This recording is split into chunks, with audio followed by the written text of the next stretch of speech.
Merci d'avoir choisi TV5 Monde. Bienvenue si vous nous rejoignez dans 64 minutes. Le Monde en français, place à notre grand temps. La Russie est un pays aberrant, une zone de distorsion morale où ne surnage plus que l'apparence d'une civilisation engloutie et vidée de son sens. Dès les premières lignes de son roman, Owen Matthews cadre le paysage. Dans son enquête au cœur du pouvoir russe, Tania Rakhmanova ne dit au fond pas autre chose, mais avec des mots différents. Bonsoir Tania Rakhmanova, merci d'être avec nous. Vous êtes journaliste, documentariste, vous êtes l'auteur du livre Au cœur du pouvoir russe, enquête sur l'Empire Poutine. C'est aux éditions La Découverte, édition qui paraît augmentée et actualisée. Avec nous également donc dans 64 minutes, le journaliste Owen Matthews. Vous êtes journaliste, reporter britannique. Vous rentrez tout juste de Donetsk où vous étiez en reportage pour l'hebdomadaire américain, Newsweek, et vous êtes aussi romancier. Votre roman Moscou-Babylone sort en format poche aux éditions 10-18, ressort d'ailleurs en format poche aux éditions 10-18. Alors, ça ne vous a sans doute pas échappé, nous sommes le 7 octobre, Vladimir Poutine fête ses 62 ans et pour l'occasion, nous recevons beaucoup d'images célébrant son parcours, celle aussi d'une boutique de Moscou qui vend des t-shirts à son effigie et paraît-il, ils partent comme des petits pains. Vladimir Vladimirovitch est un très bon président. Nous, le peuple, nous sommes très contents de lui. Son règne est parfait. Puisse Dieu lui accorder plus de temps au pouvoir et lui assurer la santé.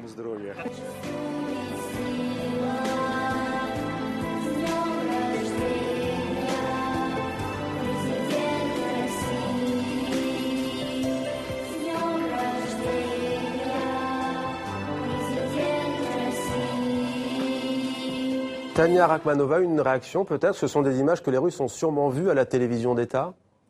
J'imagine, oui, bien sûr, parce que même moi, aujourd'hui, ce matin, j'ai ouvert Internet et c'était partout, Poutine, son anniversaire, l'anniversaire de Poutine. Je sais pas c'est où, mais on a fait maintenant toute une émission, les 8 exploits d'Hercule, et c'est à la place d'Hercule, c'est Poutine. Bien sûr. Owen Matthews, ces images, que vous inspirent-elles? Évidemment, je dirais plus que le peuple russe vient de les revoir parce qu'ils ont déjà vu, disons, 70, en 80 avec Brejnev. Alors, le style, c'est étonnamment soviétique. Alors, c'est le Back to the Future. Alors, c'est le retour dans un passé soviétique qui est choquant. Mais les valeurs de production, c'est un peu meilleur, mais c'est le message, c'est exactement le même. Alors, Owen Matthews, Moscou, Babylone, dans votre roman, vous racontez la vie d'un jeune expatrié anglais. Ça se passe donc dans la capitale russe. C'est dans les années 90. Il sombre dans une vie excessive, décadente. Vous avez vécu, vous, cette période dans la capitale russe. Et vous dites, dans la postface de votre livre, que la plupart de ce que vous racontez est vrai, mais que la vérité est parfois encore plus énorme, qu'on a du mal à le croire. Alors en quoi le Moscou des années 1990 était-il si énorme? Oui, mais disons que c'est important de souvenir que maintenant c'est une époque passée. C'est cette époque d'humiliation, de chute, de désastre économique. Mais en même temps, c'est ce que passe demain, aujourd'hui. C'est carrément basé sur cette période des années 90, parce que toutes les valeurs occidentaux, disons, démocratie, liberté de presse, c'est associé par les Russes avec cette humiliation, cette chute post-impériale.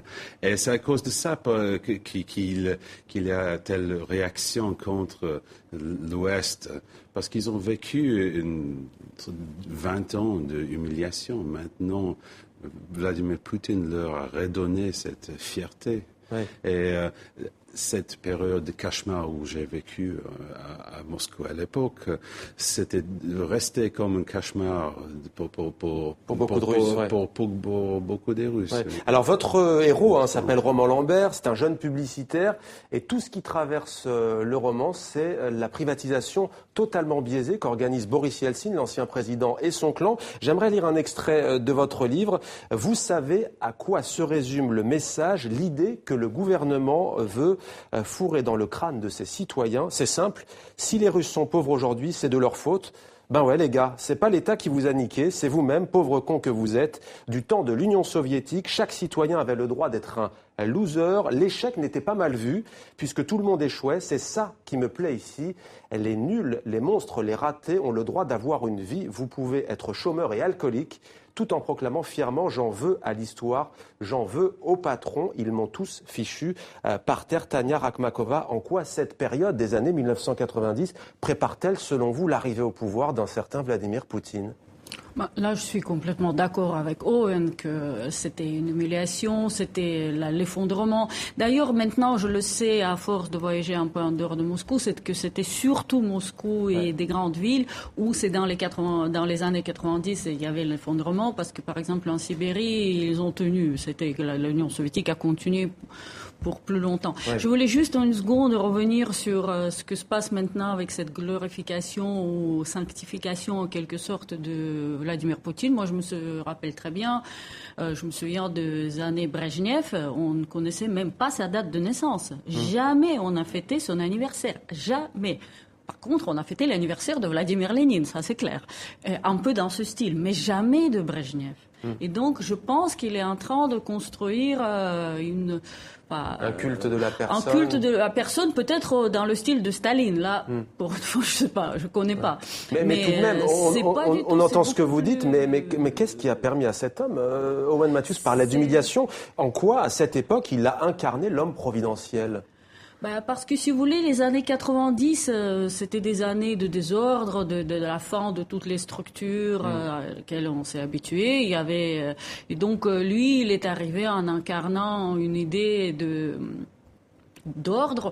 En plus de ça, il était jeune. On a quand même vécu des années quand le président du pays était plutôt en réanimation, donc c'est pratiquement un cadavre que gouvernait le pays. En 96, quand même, il a été élu, Yeltsin a été élu au moment quand lui, il était en réanimation. Donc, il incarnait quelque chose de jeune. En plus, les réformes de la fin des années 90 qui ont été entamées pas par lui, mais par les derniers gouvernements de Yeltsin, ils ont commencé à donner ces effets. Donc, on a vu les effets au début en 99, surtout 2000. Et du coup, il arrive au pouvoir et on a l'impression que c'est lui qui a amené plus de prospérité et en plus le cours du pétrole. Ouais. Owen Matthews, vous montrez bien la décadence de l'époque de Boris Yeltsin où les gens se font escroquer, où ils se sentent dépossédés, biaisés. Alors ils essaient de survivre par tous les moyens. En quoi, là encore, même question que je posais à Tania Rakhmakova, en quoi est-ce que le terrain était au fond tout prêt pour un homme comme Vladimir Poutine ? À l'époque, on le rappelle, il est quoi, lieutenant au KGB, c'est ça, les services secrets russes Oui, il était majeur, en fait.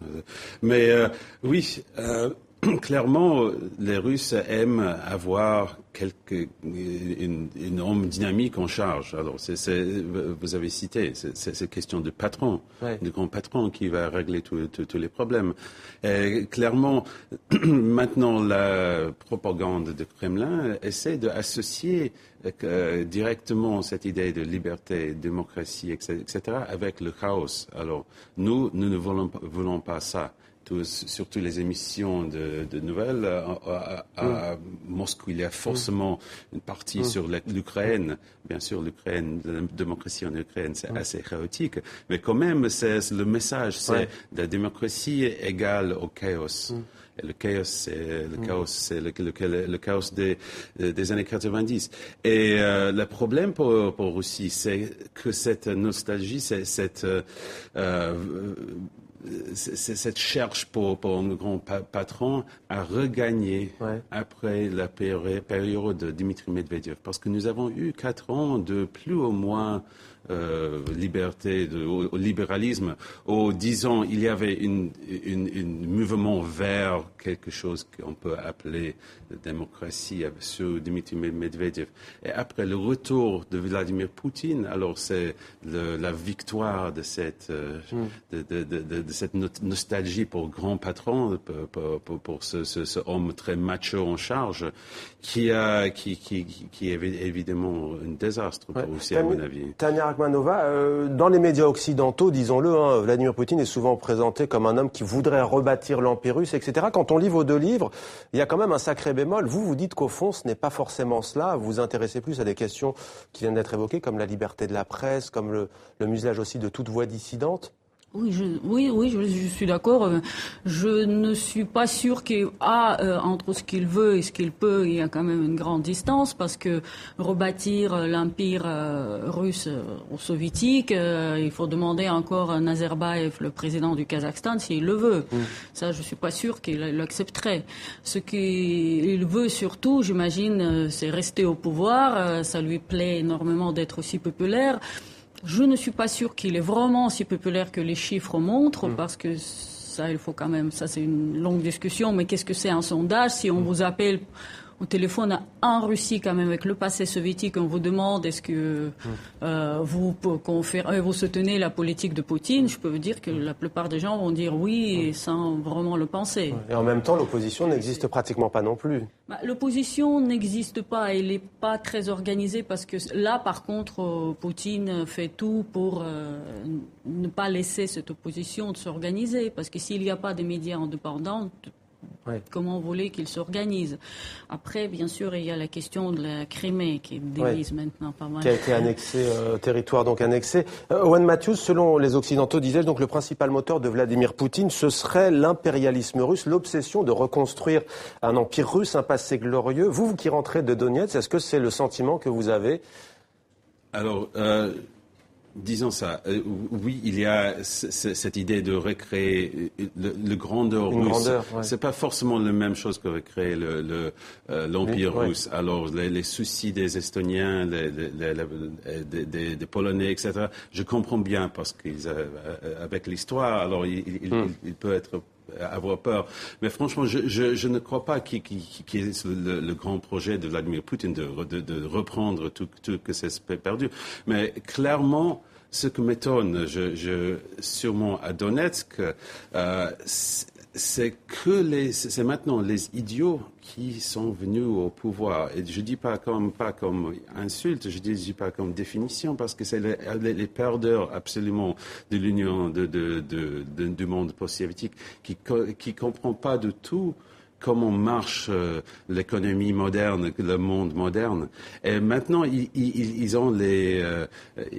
vivent de ces mélanges assez confus sur la grandeur de Russie.